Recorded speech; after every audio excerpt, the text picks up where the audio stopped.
দলীয় প্রার্থিত্ব পেয়েও নমিনেশন জমা করলেন না পাথারকান্দির এআইইউডিএফ প্রার্থী কামরান পাশা চৌধুরী। কোনোভাবে প্রভাবিত নাকি ঘাবড়ে গেলেন জেলা এআইইউডিএফ এর প্রথম আইনজীবী কার্যকর্তা কামরান পাশা। পাথারকান্দি বিধানসভা সমষ্টিতে শেষ মুহূর্তে নির্বাচন থেকে সরে দাঁড়ালো বদরউদ্দিন আজমলের দল। গতকাল রাতেই পাথারকান্দি আসনে আইনজীবী কামরান পাশা চৌধুরীকে প্রার্থী করেছিল এআইইউডিএফ। মনোনয়ন জমার সময় শেষ হওয়ার পরেই বিষয়টি নিয়ে শুরু হয়েছে জোর চর্চা। মুখ খুললেন প্রার্থীও। ভোটে বিজেপিকে বাড়তি সুযোগ না দিতেই নাকি স্যাক্রিফাইস করা হয়েছে বলে দাবি কামরান পাশার। সবকিছুই ঠিকঠাক ছিল, কিন্তু শেষ সময়টাও শেষ হয়ে গেল। পাথারকান্দি আসনে এআইইউডিএফ প্রার্থী আইনজীবী কামরান পাশা চৌধুরী জমা দিলেন না নিজের মনোনয়নপত্র। বিষয়টি প্রকাশ্যে আসতেই রাজনৈতিক অঙ্গনে তুমুল চর্চা শুরু হয়েছে। অভিযোগ উঠেছে প্রভাবশালী রাজনৈতিক শক্তির দ্বারা প্রভাবিত হয়ে ইচ্ছাকৃতভাবেই নাকি মনোনয়ন জমা করেননি আজমল ব্রিগেডের প্রার্থী। আর অন্য একটি সূত্র বলছে হিসাব মিলছিল না, ঘাবড়ে গিয়ে পিছু হটেছেন কামরান পাশা চৌধুরী। তবে মনোনয়ন জমা না করা প্রসঙ্গে এআইইউডিএফ প্রার্থী শোনালেন অন্য কথা।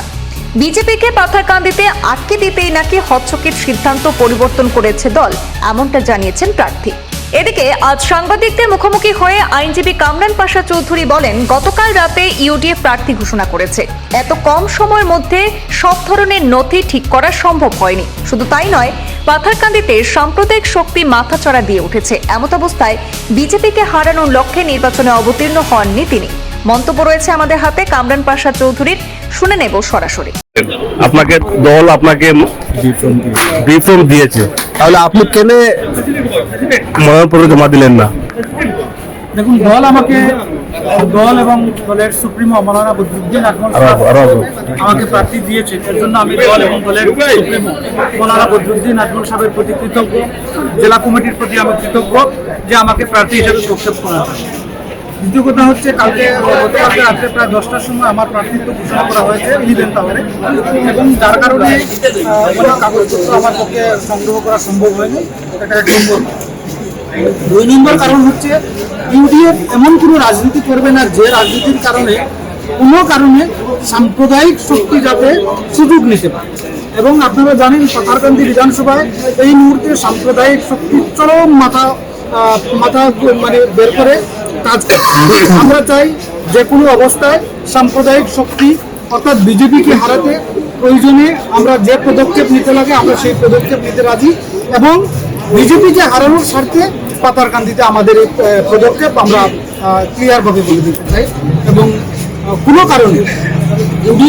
কারণে বিজেপিকে 1 ইঞ্চি মাঠ ছেড়ে দেবে না। বিজেপি কোনোভাবে সরকারে আসুক, বিজেপি প্রার্থিত্ব জয়লাভ করুক, এটা কোনো অবস্থায় ইউডিএফ চায় না। এবং যার পরিপ্রেক্ষিতে পাথারকান্দি মানুষের আওয়াজ ছিল, অনুরোধ ছিল আমাদের প্রতি, যাতে যদি ইউডিএফ সেখানে প্রার্থিত্ব প্রদান করে তাহলে হয়তো বিজেপি সুযোগ পাবে, এবং বিজেপি এখানে একটা বাড়তি সুযোগ পাবে। সেই সুযোগ থেকে বিজেপিকে আমরা বঞ্চিত করতে আমরা সম্পূর্ণ ধরনের স্যাক্রিফাইস করেছি। এবং আমি আমার 20 বছর থেকে ইউডিএফ করে আসছি। 20 বছর থেকে আমি বেশ কয়েকবার দাবিদার ছিলাম। সব দাবিদার এবং আমার জীবনের 20 বছরের রাজনীতি আমার যে ফসল পেয়েছিলাম, সেই ফসলকেও সংখ্যালঘু মানুষের স্বার্থে, ধর্মনিরপেক্ষতার স্বার্থে এবং দেশে সাম্প্রদায়িক শক্তিকে নষ্ট করতে আমি সম্পূর্ণ। আপনি অকপটে স্বীকার করলেন কংগ্রেসকে সাহায্য করার কথা।